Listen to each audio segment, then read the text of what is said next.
Halo pemirsa, jumpa lagi dengan saya Argo Pratomo Nugroho. Saya hadir ke ruang handphone dan smart televisi Anda. Kali ini saya bertemu Ketua Gerakan Jalan Lurus, Ketua Umum, Pak Rianta SH. Sangat beruntung saya bisa berjumpa. Selamat berjumpa Pak Rianta. Selamat berjumpa Mas Argo. Pak Rianta ini tetap merdeka. Ya, Pak Rianta ini masyarakat umum terus terang bertanya-tanya nih, termasuk saya. Itu pasca demo anarkis ini kok GJL kesannya diam aja ini. Seperti apa ini Pak? Kesannya diam. Ya. Namanya saja Gerakan Jalan Lurus. Ya. Kita itu sepakat bahwa Pancasila dan Undang-Undang Dasar itu sebagai arah daripada perjalanan bangsa dan negara ini. Ya. Tentu Gerakan Jalan Lurus memilih hal-hal yang sesuai dengan konstitusi. Jadi bukan ada kesan GJL diam, bukan diam. Oh, ya.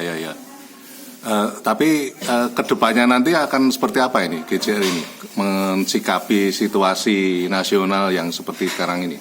Yang pertama, GJL akan mendorong bagaimana setiap insan yang menjadi pimpinan, baik pimpinan formal maupun non-formal, itu betul-betul untuk bisa menjadi teladan di dalam perilaku, di dalam mengambil satu keputusan-keputusan yang berdampak luas terhadap masyarakat. Ini mutlak. Ya. Artinya GJL akan terus berjalan lurus gitu ya? Saya kira begitu. Jadi namanya aja Gerakan Jalan Lurus. Jadi malu kalau kita tidak lurus. Oh. Gitu. Tapi menurut Pak Rianta kemarin lurus nggak itu adanya demo-demo anarkis itu kemarin? Itu yang kalau bakar-bakaran kita mengamati kemarin dialognya Tempo.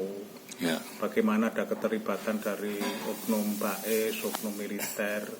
Ini yang menjadi kita semua prihatin. Sebagai masyarakat tentu berharap kepada partai politik, kepada kawan-kawan ketua-ketua partai, kawan-kawan anggota MPR ya, anggota DPR, DPD. Artinya plus elemen-elemen masyarakat yang lain untuk bagaimana sadar diri di dalam kita itu membangun bangsa dan negara. Jadi jangan sampai pergantian kepemimpinan nasional itu harus dengan pertumpahan darah kalau menurut saya. Artinya boleh dikatakan demo-demo kemarin itu juga pertarungan antar elit gitu ya?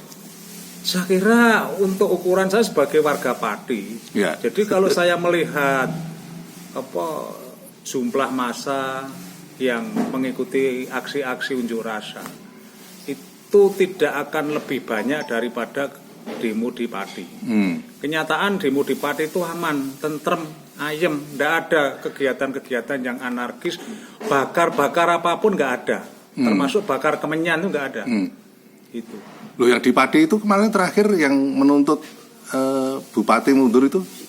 Ya itu kalau Bupati mundur ya monggo-monggo saja, dan kenyataannya juga kondusif kok. Oh gitu ya? Jadi kondusif. Nah makanya kan kalau kita mengamati dari kejadian yang begitu serentak, kemudian juga pola sama, ini ada apa? Tinggal nanti target elit itu mau seperti apa. Kalau targetnya perubahan, saya kira yang paling baik bagaimana mendengarkan suara masyarakat, suara akademisi, suara NGO, itu harus didengarkan. Yeah. Jadi jangan sampai dibiarkan kemudian menjadi bola liar seperti sekarang ini. Karena kemarin banyak pengamat bahkan mengatakan bahwa demo yang di Pati itu pemanasan yang di tingkat nasional itu tadi. Itu menurut Pak, saya langsung ingat Pak Rianta ini, karena Pak Rianta kan di Pati itu. Boleh gimana, dikatakan Pak? Seperti itu. Jadi ini saya sampaikan aja ketika saya ikut kerumunan massa. Kebetulan saya ketemu BEM di seluruh Jawa. Iya.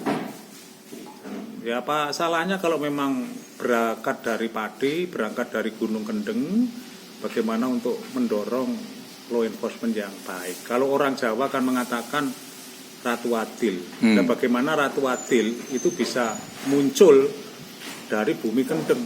Dan barangkali kemarin unjuk rasa di Pati itu sebagai satu firasat alam bahwa gerakan-gerakan untuk memperbaiki Indonesia itu berangkat dari Gunung Kendeng yang terkenal orangnya Samin atau Nyamin. Oh gitu ya. Gitu. Terakhir Pak Rianta, harapan Pak Rianta seperti apa Pak ini? Ya, harapan saya dengan satu situasi yang seperti sekarang ini, mari kita melihat persoalan ini dengan jernih. Kemudian saya juga berharap kepada lembaga tinggi MPR, kalau dulu tertinggi MPR, untuk bagaimana merekonstruksikan kembali arah perjalanan bangsa Indonesia ini. Jadi kalau era reformasi amandemen pertama dari 99 sampai 2022 ini 4 kali. Ini tidak banyak membawa satu arah perjuangan bangsa yang jelas. Nah, bagaimana di tahun 25 atau 2026 direkonstruksikan kembali berkaitan dengan konstitusi. Mungkin yang seperti kalau menurut pandangan saya, bupati, wali kota, gubernur ini tidak usah dipilih. Itu diisi dari pejabat-pejabat eksekutif, dari ASN, dari orang-orang karir. Orang karir ya? Orang karir. Kemudian lembaga perwakilan yang dalam hal ini DPR maupun DPRD itu sebagai satu lembaga yang membuat kebijakan politik, membuat policy politik. Kemudian eksekutornya ya tadi pejabat eksekutif. Jadi jangan sampai dengan pemilihan langsung ini justru banyak menurut saya ketidakbaikannya. Kemudian juga ini yang paling penting, yang paling mendesak, saat ini terjadi krisis kepemimpinan yang akut. Jadi sekali lagi, saat ini terjadi krisis kepemimpinan yang akut. Presiden Prabowo Subianto sebenarnya kalau kita semua membaca nawacita itu sudah betul. Hanya seorang Prabowo Subianto sendiri. Bahkan beberapa kebijakan presiden membuat kabinet yang begitu banyak, ini juga menurut saya satu kegagalan. Kemudian juga bagaimana yang berkaitan dengan makan siang gratis, siang bergizi. Ya. Ini juga perlu direkonstruksikan kembali. Apakah itu nanti dana yang dialokasikan untuk makan siang bergizi itu dialokasikan untuk membuat